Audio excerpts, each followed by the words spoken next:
Guys, today's topic is on building selection, and obviously I geek out on city design, so building choice is a topic that I enjoy talking about and analyzing and stuff like that. So someone commented on one of my videos recently, why don't you have XYZ building? And I have plenty of XYZ building in inventory. I just haven't planted it in my city because it doesn't really fit my city strategies. But that's a cool question. That's something that I like talking about. So I jumped on the game and I was going through inventory, putting together a list of buildings I like, buildings I don't like, stuff like that. And then I got a private message from another person who found me on YouTube that kind of changed the direction that I want to take this video. So I'm actually going to do this video in two parts. The first part is going to be great buildings, and then the second part is going to be event buildings. So I'm going to pause it. Let me jump into my messages and find this conversation just so you guys get some context. Okay, so here's the message. Hey, found you on YouTube. Can you give me some pointers on my city? We talked for a little bit, and I was like, sure, I'll check it out. So I did. And then here you see me say, main problem I see with your city is all the two-lane goods buildings. Player responds, no, I just started the game. So she's already planted all the buildings that she's able to plant. She just hasn't done a whole lot of events, so she doesn't have a whole lot of event hardware.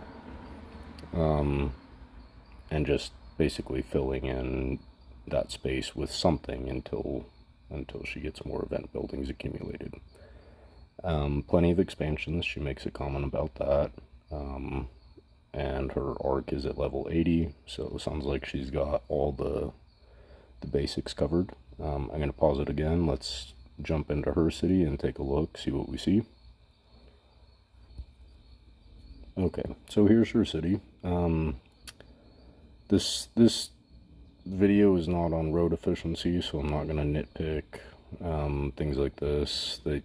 I have other videos dedicated to that, and that's not really the purpose of the video today. Let's talk about building selection, though. So the first thing I noticed was all these production buildings, and then current era goods buildings for her, right? And you can see that these are taking up a ton of space. And keep in mind, she doesn't have pumpkins. She doesn't have Wyvern Tide smithies. She doesn't have other event buildings to replace these things with. So she's using the things that she has available to build in order to fill those supply quests, generate coin supply, goods, whatever. Okay. So I can't see her great building levels, but considering the fact that she's only a few months into the game, I think she's actually progressing pretty well with what she does have. She has Arctic Orangery, Blue Galaxy, Traz, Arc, S&B, Chateau, Flying Island, COA, TA, there's a Kraken down there, Kraken, whatever, Lighthouse, Cruise Tower, Himeji, AI, OBS, Space Carrier, CDM, Albert. Looks like she's doing pretty well on the great building side. But here's kind of the purpose of this video. For a lot of people, when you first start the game, you're going to be in a similar position as she is, where you don't have any event buildings accumulated, so you wouldn't have any of these, and pretty much the only thing usable that you do have is going to be your great buildings. So I've compiled a little list of the buildings that I consider the most important in order, and then there's only 4 that I consider pretty much absolutely critical for new cities, and then from there I've kind of loosely ranked the other buildings that I would plant, and some of that depends on your era. So this player fast forwarded to future era pretty quickly, which I would encourage you to stay in lower eras as long as possible, but that's up to the individual player, and that's not really the topic of today's video. We're going to look at building selection. So let me pause this real quick. I'm going to make some notes and we'll keep going. Okay, so the main thing that we can see is a ton of these supply productions. This is all supplies, this is all supplies, supplies, supplies. I didn't see any goods buildings, I might be wrong, but I didn't see any. This is a residential building, which is a 6x6, and I'll come back to that. So for the most part, the city is producing supplies. Another good source of supplies is Seed Vault, which she does not have. I'm going to write that up here. She does not have a Seed Vault, and it's actually a pretty good source of supplies, as well as goods and diamonds and things like that. Uber Nerd has a really cool breakdown of Seed Vault more in depth, so hop over to his channel, check that out if you guys want. But this is going to be a good supply option. She has Himeji, as well as I thought there was one more supply producer. Not super important right now. We'll come back to that. So she has a couple great buildings that are giving supplies, but for the most part, her city is needing supplies from these production buildings. I'm not friends with her, so I can't see her great building levels, but depending on the level of her chateau, it would be easier to run several single lane roads with things like blacksmiths and use recurring quests to generate all the supplies that you need. So that's another option. But let's take a couple steps back and go to the very beginning of a city, before you even had any of these event buildings, right? So let's rewind all the way to the very beginning. I would say in order of importance for a new city, Arc is number one, and that's number one throughout the duration of the game. You need an Arc, and you need it as high as you can level it. Priority number two is Chateau, at least for me. I know some top players that have deleted it or don't use it. And I guess that depends on your playstyle, but the way that I play, Chateau is non-negotiable. From there, though, for a new city, I would actually put Innovation Tower as the number three most important. It's a 6x6, which is the same footprint as her Arcology, but at level 60, it's like 4 times the population. So that, depending on how much residential buildings are consuming space in your city, Innovation Tower at 6x6 squares will replace 100 squares worth of the stock residential buildings. I deleted, and I wouldn't recommend leveling it over 60 because eventually you will delete it. I deleted mine in, I think, Venus era, maybe Asteroid, where the output of these event buildings becomes more efficient per tile than Innovation Tower. So I wouldn't run it up to level 100 or anything like that. I actually got my Innovation Tower in late Middle Ages. So I got Arc and Inno from a teammate of mine. And in late Middle Ages, that 6x6 Innovation Tower was all the population that I needed until I reached like Progressive Era on a 6x6.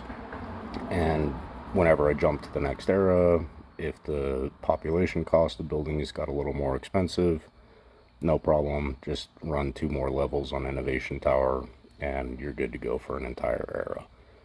So the amount of real estate that I was saving with that Innovation Tower, especially at early eras, that's the reason why I put it at number 3 most important for new cities. And like I said, I eventually deleted mine, and I would recommend anyone in Titan also delete theirs if you have an event building that would justify replacing it. Number 4 priority would be Alcatraz. That is, I consider, probably semi-permanent. I deleted mine in Titan, which was a difficult decision. In hindsight, I'm glad that I did pull that trigger, but that made me a little bit nervous at first, to be honest, because that's your ability to fight and GBG, Guild Expedition, all those things, just the basic parts of the game.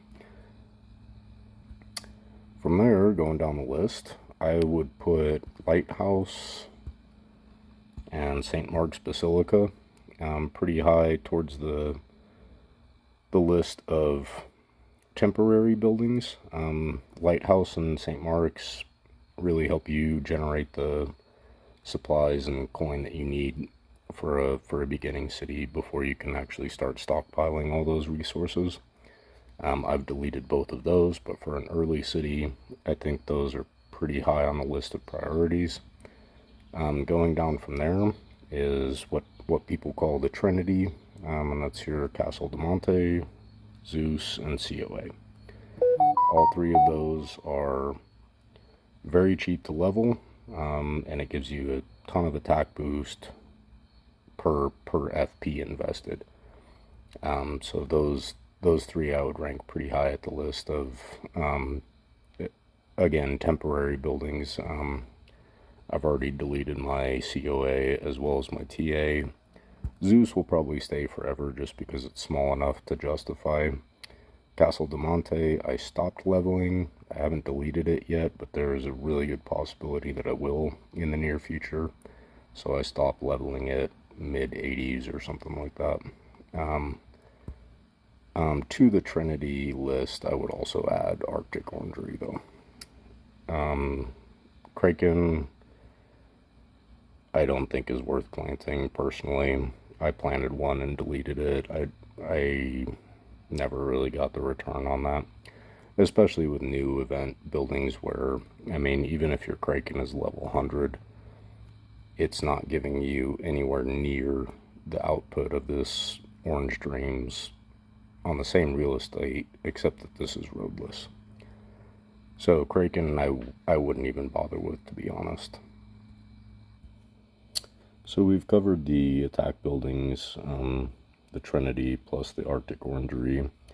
Next on the list for me would be kind of the oddball goods producers, and that's going to be Truce Tower, which she has, as well as Rainforest Project, and then Galata. I never had Truce Tower or Galata, but I definitely understand the appeal with them. All 3 of them are pretty reasonably sized for their output. So when you compare a Rainforest compared to the stock production or goods buildings that the game provides you, Truce Tower, Rainforest, and Galata are all super efficient per tile. The nice thing with Rainforest Project is it also gives you blueprints, which you need as a beginning city. And then Galata gives you the plunder resistance thing, which, depending on your neighborhood, might come in really handy. I never had the Galata or the Truce Tower, but I definitely think they're legitimate buildings for beginning cities. I deleted my Rainforest projects eventually. I was getting better efficiency for goods out of the Saturn Great buildings. So Centaurus and Hydra, things like that. So I was getting more efficiency per tile out of those. And then Galata I never had, like I said. But I understand the efficiency and the appeal on it. So when we're looking at a city like this, and the question is which building is better, right? This player doesn't have viceroys to plant in inventory. Because if that was the case, I would say, well, why do you have all these food printers when you could just plant some pumpkins? Well, they don't have pumpkins. They've only been planted for a couple months. They don't have viceroy villas to replace arcology, right? So that's why I made this two separate parts. Part number one is talking about great buildings, and this is mostly aimed at newer players that don't have a ton of event hardware in inventory to where we can say, oh, okay, which one is better? Is Apex better or is Eagle Mountain better? Right? And we can look at the stats of those side by side and figure out which one we prefer. But if you only have Apex as an option because you're new to the game, well, that's the building that you have available to you. So at that point, I would be looking at great buildings. The nice thing about great buildings, like I said, just level up to 60 as a new player, and that gets you the maximum benefit of that great building for the least amount of forge points. Anything above 60 is going to start costing you exponentially to continue leveling it up. So just get them to 60 and roll with it. And then over time, when you delete your Kraken level 60, it's not a huge FP loss. Whereas if you had leveled this up to 100, that's going to sting a little bit when you delete it. Let's see. I think that pretty much covers it. The goal with great buildings for a beginning city is to supplement your city needs with smaller but more efficient buildings. So for example, Lighthouse is boosting supplies as well as giving goods, correct? Without Lighthouse, you would need 10 times more of these production buildings in order to accumulate the same number of supplies that Lighthouse is giving you from its boost. Same would apply to St. Mark's Basilica. Chateau on the good side is giving you goods that would potentially take 5 or 6 very large buildings in order to match that same number of output every day. So for a beginning city, these great buildings will actually save you a ton of space that you can use to plant whatever. And if your leftover space is dedicated to food printers, so be it. But eventually the goal obviously is to accumulate more event hardware that is giving you population, forge points, goods, as well as attack boost. So you're killing 4 birds with 1 stone. Whereas Lighthouse is just goods and supplies. Basilica is just coins and goods, right? So all of these great buildings do have a limit as your city gets more and more developed. But at the beginning, I would recommend really capitalizing on those. I did also notice that she doesn't have a Temple of Relics. I deleted mine as well, but for a new city, I would actually kind of prioritize the Temple of Relics over a couple of these printers, just so that she's getting the relics and the potential forge points from Guild Expedition as well. Probably more important than a couple supplies. Overall, looks like this player is really developing quickly and understands the priorities in the game. Like I've said a couple times, I can't see her great building levels, so I don't really know how actively she's working on those. But I can tell that she's at least aware of what buildings are going to benefit her city. So that's pretty cool. Overall, I think she's definitely on the right track. I think that's it for this part. Part number 2 is going to be looking at specific event buildings. Not necessarily which is better, but which do I prefer based on my playstyle. And it really does depend on your playstyle. So that'll be part 2 of this. But drop me a like and a subscribe if you guys got anything out of this. Thanks, and talk soon.